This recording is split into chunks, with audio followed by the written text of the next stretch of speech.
You know, and it's me, it's Mark, it's the, Kevin Systrom at Instagram, it's all of these people, understood this consciously, and we did it anyway. That culture is missing here. So part of what we're trying to do to achieve those goals is like take really big, audacious points of view on the world and then train ourselves to be patient. And it's really, really hard. The entire society is set up to not be patient anymore. Consumer internet businesses are about exploiting psychology. And that is one where you want to fail fast because people are unpredictable, and so we want to psychologically figure out how to manipulate you as fast as possible and then give you back that dopamine hit. We did that brilliantly at Facebook. Instagram has done it, WhatsApp has done it, Snapchat has done it, Twitter has done it. So there are great examples. WeChat is doing it. There are great examples of failing fast is the right path to exploiting psychology of mass populations of people. I feel tremendous guilt.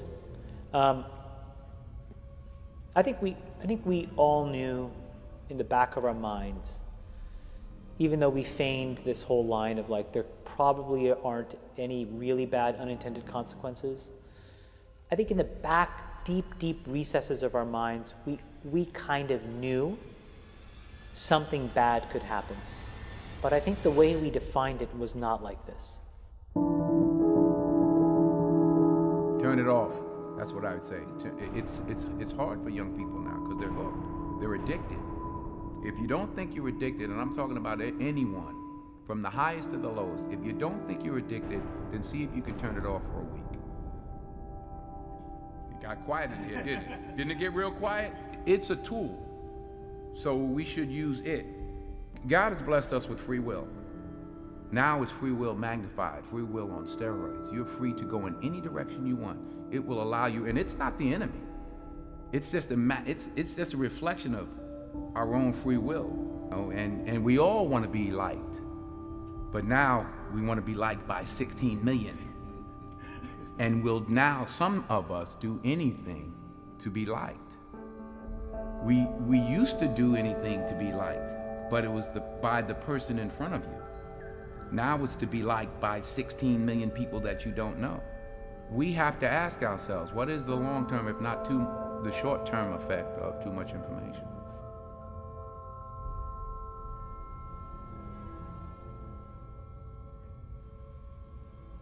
So the context was I was at Stanford and the dean asked me to speak to the MBA students. And in it, what I was talking about was, the question was, what do you think the long-term effects of social media in general are?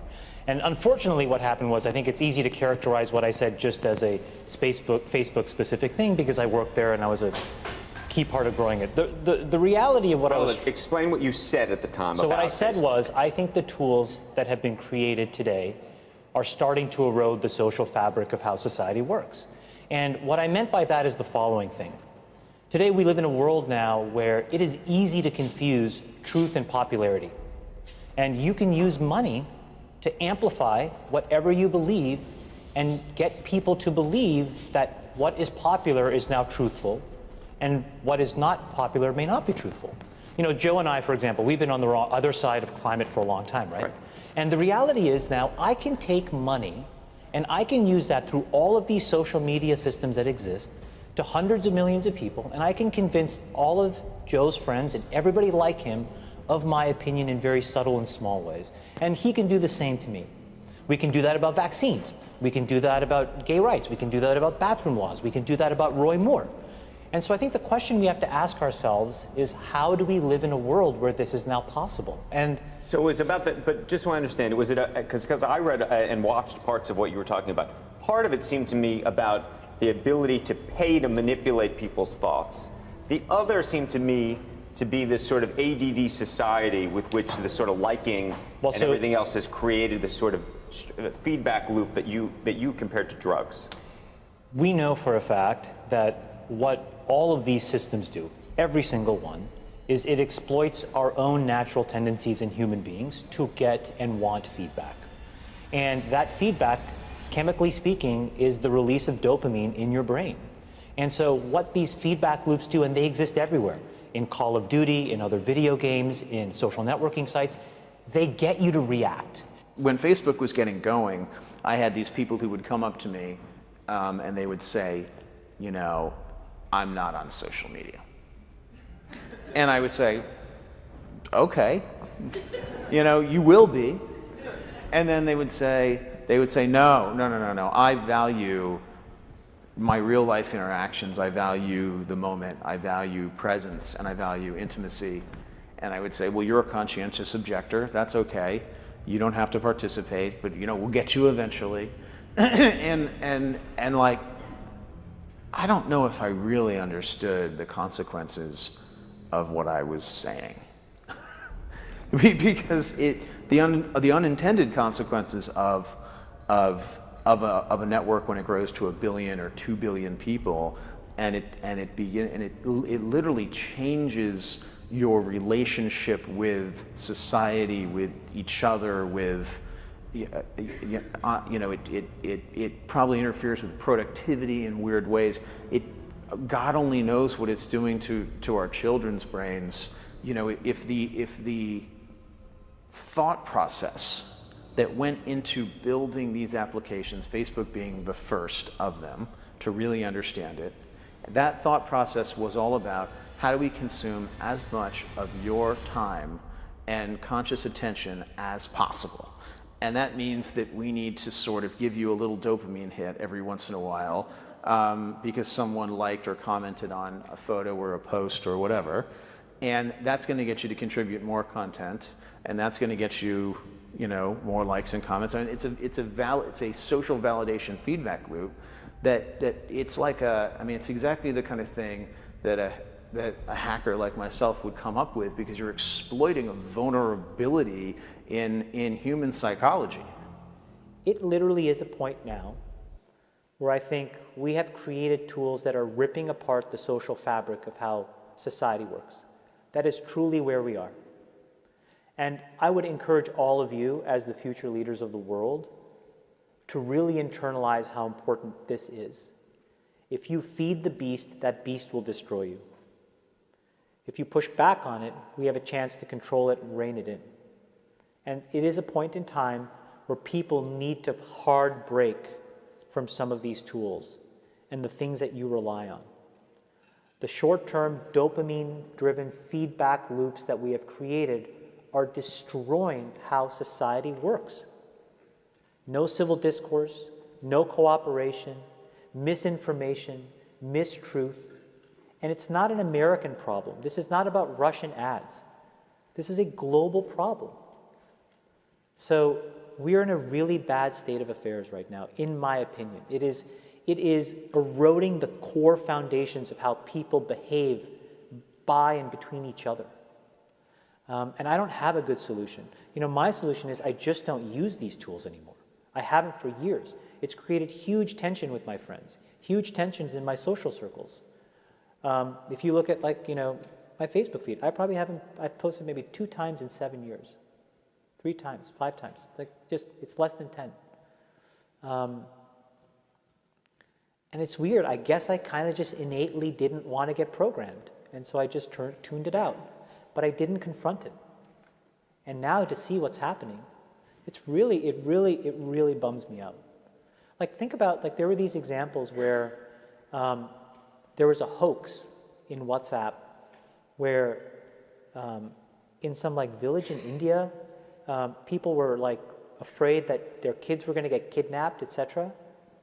And then there were these lynchings that happened as a result, where people were like vigilante running around. They think they found the person, and I mean, seriously? Like, that's what we're dealing with. You know, imagine, like, when you take that to the extreme, where, you know, bad actors can now manipulate large swaths of people to do anything you want. It's a really, really bad state of affairs. And we compound the problem, right? We curate our lives around this perceived sense of perfection because we get rewarded in these short-term signals, hearts, likes, thumbs up, and we conflate that with value, and we conflate it with truth. And instead, what it really is fake, brittle popularity. that's short-term and that leaves you even more, and admit it, vacant and empty before you did it. Because then it forces you into this vicious cycle where you're like, what's the next thing I need to do now? Because I need it back. Think about that compounded by 2 billion people. And then think about how people react then to the perceptions of others. It's really bad. So you're training your brain here, whether you think it or not, whether you know it or not, whether you acknowledge it or not. Acknowledge that these things where you're spending hours a day are rewiring your psychology and physiology in a way that now you have to use to go and figure out how to be productive in the commercial world. So if you don't change this, you are going to get the same behaviors over here. Change this. There's a reason why Steve Jobs was like anti-social media. I am telling you I'm not on these fucking apps. I'm not him by any stretch of the imagination. But I am proactively trying to rewire my brain chemistry to not be short-term focused. I'm telling you they're linked. And I think that if you get too desensitized and you need it over and over and over again, then you become actually detached from the world in which you live. You become callous, you become crude. And you live in front of your screen. But Chamath, let me ask you this, because the thing that I've been so concerned about is Facebook just announcing that you're going to be having some app that you can use when you're 7 to 13. I mean, it's one thing for us to be doing this, but to be hooking your kids on something that you're describing as a dopamine fix at that age, that's crazy. So look, I think in the case of Facebook specifically, I think they have probably done more than any other company, quite honestly, to try to fix it because of all of the companies, and I've seen them all up close. They're the most, frankly, to be very blunt and honest, the best run and the most technically sophisticated. But they're also emailing me if I haven't logged onto Facebook for a while saying, hey, did you see the post from so-and-so? Did you see the post from so-and-so? Trying to lure you back in. And again, we can make those decisions as adults, but as children, that is a different... Well, I think the product, and I don't know it quite honestly in as much detail as I should, but I think the way that that product works, because of privacy laws in the United States, you actually have to get parental permission. The point, though, is, and what you're bringing up is, I think, is the most important thing. We all have never taken a step back and actually asked ourselves, how should we be interacting with these things now, 7 years into it? And what should we be expecting of the internet at large? Look, the reality may be the entire business model of the internet may be fundamentally somewhat broken, right? Because we allow ourselves to get interacted with in ways where we don't necessarily control the medium or the messenger. And we are not putting up any barriers to ever give yourself any downtime from that either. Exactly. And so it may mean that we all collectively need to figure out, not just individuals, but also the companies, also governments, quite honestly, how different business models need to exist so that we can actually divorce ourselves from how this stuff is working. What goes on? Tonight here, a warning about Facebook and what some believe it's doing to kids. The warning comes from two of the company's earliest executives. Carter Evans is following this. We kind of knew something bad could happen. Chamath Palihapitiya, a former Facebook executive once in charge of user growth, now says he has tremendous guilt about the social network he helped build. We have created tools that are ripping apart the social fabric of how society works. And it's influencing the next generation. Studies show 92% of teens go online daily, and 1 in 5 young people regularly wake up in the night to send or check messages on social media. People need to hard break from some of these tools and the things that you rely on. The short-term dopamine-driven feedback loops that we have created are destroying how society works. No civil discourse, no cooperation, misinformation, mistruth. Bad actors can now manipulate large swaths of people to do anything you want. He's not the only social media executive blowing the whistle. Former Facebook president Sean Parker recently said the initial goal was to get people hooked. You're exploiting a vulnerability in human psychology.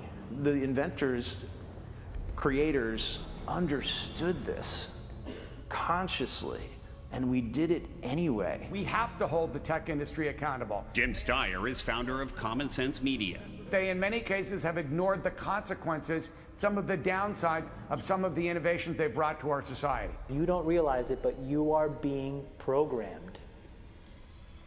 It was unintentional, but now you got to decide how much you're willing to give up. When Facebook was getting going, I had these people who would come up to me and they would say, you know, I'm not on social media. And I would say, okay, you know, you will be.